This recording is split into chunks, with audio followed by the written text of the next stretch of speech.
عاطفہ اور منازہ دونوں ہنستے ہنستے پھر رو پڑی۔ یوں جدائی اور خوشی کی ملی جلی نمی لیے رئیسانی خاندان نے عاطفہ کو اپنے نئے سفر پر روانہ کیا۔ سجی ہوئی گاڑی نظروں سے اوجھل ہونے تک وہ دادا پوتا گیٹ پر کھڑے اسے دیکھتے رہے۔ شاہ میر صاحب نے رشک بھری نظروں سے زہران کو دیکھا تھا۔ کم عمر ہو کر بھی وہ اپنے خاندان کی ہر ذمہ داری بہت خوبی سے نبھا رہا تھا۔ ان کے کہے الفاظ درست ثابت ہوئے تھے۔ مہابیر سچ میں ان کے بڑھاپے کا انتظام کر کے گیا تھا۔ اس وقت جہاں انہیں اب نارمل مہابیر اور اس کی پیدائش پر ناز ہوا تھا، وہیں اپنے باقی دونوں بیٹوں پر افسوس جن کو حسد اور کینہ پرور اعمال کھا گئے۔ چلے دادا صاحب؟ باراتیوں کے جانے کے بعد زہران نے اپنا ہاتھ آگے کیا۔ دادا صاحب مسکرائے اور اس کا ہاتھ تھام کر حویلی کے اندر مڑ گئے۔ ٹوٹے ہوئے لوگ جب کسی کے ساتھ جڑتے ہیں تو آخری سانس تک ساتھ نبھاتے ہیں، کیونکہ وہ جانتے ہیں کہ محرومیوں اور تنہائیوں کے ساتھ جینا کتنا مشکل ہوتا ہے۔ وہ دونوں ہی نفوس ٹوٹے ہوئے تھے۔ ایک نے ماں باپ کھوئے تھے اور ایک نے بچے۔ اب ان دونوں کو ایک دوسرے کا سہارا بننا تھا۔ مانسون کی بارشوں نے گرمی کا زور توڑ دیا تھا۔ خاص کر اسلام آباد میں کافی خوشگوار موسم تھا۔ ابان کو پہلی مرتبہ جہانی سطح پر اپنی پینٹنگز نمایاں کرنے کا موقع ملا۔ اس سے اسلام آباد میں منعقد ہونے والے آل پاکستان آرٹ ایگزیبیشن میں حصہ لینے کا دعوت نامہ موصول ہوا۔ اس ایگزیبیشن میں رسامی، نقاشی، سائنسی اور تکنیکی آرٹسٹ کے ساتھ کلچرل اور ایسے دیگر کاوشوں کی نمائش کی جا رہی تھی۔ ابان بہت خوش تھا اور اپنے ساتھ فیملی کو لے جانا چاہتا تھا، لیکن تمیدہ چونکہ نوزچہ تھی اس لیے اس کے ساتھ جانے سے قاصر رہی، مگر سچے دوستی کا سایہ ہوتے زہران نے یہ فرض نبھایا۔ وہ دادا دادی کو بھی ساتھ اسلام آباد لے گیا، کیونکہ ایگزیبیشن کے بعد انفال کی صلاح مان کر وہیں سے اسے دادا دادی کے ممکنہ علاج کے لیے انہیں اپنے ساتھ نیو یارک لے جانا تھا۔ ایگزیبیشن کے دن ابان بلیک سوٹ بوٹ میں تیار لابی میں دائیں سے بائیں چکر کاٹ رہا تھا، اسی کے جیسے زہران بھی ڈنر سوٹ میں ملبوس تھا۔ اسے ڈھونڈتا لابی میں آیا۔ ابان آج بڑے عرصے بعد اپنی دماغی دباؤ کے زیر اثر لگا۔ چاچو ریلیکس، سب بہت اچھا چل رہا ہے، سب کو آپ کی کاریگری بہت پسند آ رہی ہے، پر آپ کو وہاں اپنی پینٹنگز کے پاس ہونا چاہیے، چلیے۔ زہران نے اسے دلاسا دیا اور ہاتھ سے تھام کر اندر لے گیا۔ ایگزیبیشن ہال میں شائقین کا جوش اپنی مثال آپ تھا۔ ہر کوئی اپنی پسند کے مشغلے ہنر کی قطار میں کھڑا نئے آرٹسٹ کی نمائش کو سراہ رہا تھا۔ ایسے ہی ابان کے پینٹنگز کے آگے بھی چند شائقین اپنا نظریہ خیال کا تبادلہ کر رہے تھے۔ ابان لمبا سانس لے کر اور تھوک نکل کر گلا تر کرتے ان کے سامنے آیا۔ سر، اس پینٹنگ نے یہاں موجود سبھی شائقین کی توجہ خاصی بٹوری ہے، اس کے بارے میں ہمارے مہمانوں کو کچھ بتائیے۔ ایک آرٹسٹ نے ہاتھ بلند کر کے ابان سے سوال کیا۔ ابان نے سر کو خم دے کر گردن گھما کر اس کے اشارے والے پینٹنگ کو دیکھا اور وہیں دیکھتا رہ گیا۔ اس کے اور مہابیر کی دوستی کی عکاسی کرتی رنگوں سے بھری پینٹنگ تھی۔ اس میں کوئی شک نہ تھا کہ بے مثال دوستی کے جیسے بے مثال انداز میں بنائی وہ تصویر لوگوں کی توجہ کا مرکز بنی۔ چار دیواری اور ایک کہانی گیٹ جس پر مینٹل اسائلم درج تھا، ہلکے سفید بادلوں سے گھرا نیلا آسمان اور چمکتا سورج جس میں اسائلم کی سبز گھاس مزید چمک رہی تھی۔ کیاریوں کے کنارے ایک بینچ اور سامنے بڑا سا درخت جس پر چڑیا کا گھونسلہ بنا تھا۔ بینچ پر بیٹھے ایک قدرے بڑا اور دوسرا قدرے چھوٹا پاگل خانے کا یونیفارم پہنے دو مرد۔ پیچھے عمارت کے رنگ بوسیدہ تھے جو اس پاگل خانے کی حالت کا آئینہ تھے، جبکہ ان دو انسانوں اور ان کے گرد پھیلے سبزے زار کے رنگ تازگی بھرے تھے، بالکل مہابیر اور ابان کی دوستی کی طرح۔ پینٹنگ میں نظر آنے والا نوجوان لڑکا اس دوست کو ہمیشہ ساتھ رہنے والے شیر اور شیرنی کے جوڑے کا اسکیچ دکھا رہا تھا۔ یہیں سے تو ابان اور مہابیر کی اٹوٹ دوستی کی شروعات ہوئی تھی۔ اس پینٹنگ کو بے پناہ محبت کے ساتھ بغیر کسی غلطی کے مکمل کرنے میں ابان کو کم سے کم 2 سال کا عرصہ لگا۔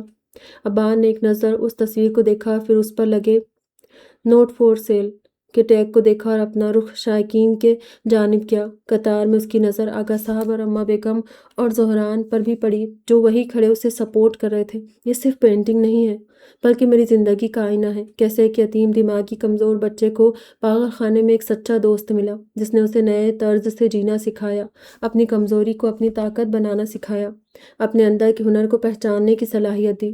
یہ کہانی بتاتی ہے اس جاں نثار کی جس کی طاقت اس کے تلوار میں نہیں اس کے دل لگی میں تھی۔ ایک دفعہ میں کسی کو دل کے قریب کر لیتا پھر مرتے دم تک ساتھ نبھاتا۔ یہ تصویر اس کی عکاسی کرتا ہے۔ مینٹلی چیلنج لوگوں کے لیے وہ ایک نئی مثال بنا۔ مہابیر رسانی۔ ابان نے مہابیر کو خراج عقیدت پیش کرتے اپنی پینٹنگ کی وضاحت دی۔ اس کی کہانی سن کر سب محظوظ ہوئے اور اس تصویر میں دکھائی گئی پاگل خانے کی خامیاں اور دوستی کی خوبیاں سمجھنے لگے۔ شاہ میر صاحب اور زہران دونوں ہی اس کے بیچ میں اس قدر کھو گئے تھے کہ اپنے ارد گرد سے غافل ہو گئے۔ ابان کی تفصیل سن کر زہران نے دائیں سمت دیکھ کر ٹھٹک گیا۔ دادی وہاں نہیں تھی۔ اس نے ہڑبڑا کر چاروں سمت نظریں گھمائیں۔ دادا صاحب، دادی کہاں ہیں؟ اس نے فوراً شامیر صاحب کو متوجہ کیا۔ وہ بھی پریشان حال لوگوں میں دیپا بیگم کو ڈھونڈنے لگے۔ آپ یہاں دیکھو، میں باہر دیکھتا ہوں۔ زہران نے انہیں آگاہ کیا اور خود لابی میں دوڑ لگا دی۔ دوسری جانب دیپا بیگم انجان نظروں سے پورے ہال کو دیکھتی چھوٹے چھوٹے قدم چلتی سائنس ورلڈ کی نمائش میں آ پہنچی۔ انہیں اپنی بیماری کے بعد کچھ یاد نہ رہا۔ وہ کسی شناسا چہرے کی تلاش میں آس پاس دیکھتی پریشان حال چل پڑی کہ ایک لڑکی سے ٹکرا گئی۔ آہ! اچانک ٹھوکر لگنے سے تسنیم کوثر کا توازن ڈگمگا گیا۔ خود کو تو گرنے سے بچا لیا، مگر شکر سے زیادہ اپنے مہنگے کیمرے کے گرنے کا افسوس تھا جس سے وہ یہ ایگزیبیشن شوٹ کر رہی تھی۔ اول تو اپنے فرش پر گرا پڑا جدید ماڈل مہنگا کیمرہ دیکھ کر اسے شدید غصہ آیا اور پیچھے مڑتے ہوئے کافی آگ بگولا ہوئی تھی، لیکن ایک بزرگ کمزور خاتون کو دیکھ کر اپنے آپ پر قابو کیا۔ آنٹی، آپ ٹھیک تو ہے؟ تسنیم کوثر نے انہیں کندھے سے تھاما۔ دیبا بیگم بغور اس کا بہار میں دھوپ کی مانند کھلا کھلا چہرہ دیکھنے لگی۔ روشن گول چہرہ، بڑی سبز آنکھیں، لمبی ستوا ناک، گلابی ہونٹ، سفید موتی جیسے دانتوں سے سجی مسکان، کمر سے نیچے جاتے سنہرے سلکی بال، جامنی رنگ کے کرتے شلوار، ملبوس شفون کا دوپٹہ سر پر ٹکائے، لمبے قد کی حامل اسمارٹ سی 16 سال کمسن لڑکی۔ تسنیم کوثر خوبصورتی کی مثال تھی۔ دیبا بیگم سر کو جنبش دے کر اپنی خیریت کی تصدیق دی۔ تسنیم نے شکر کا سانس لیا۔ کس کے ساتھ آئی ہیں آپ؟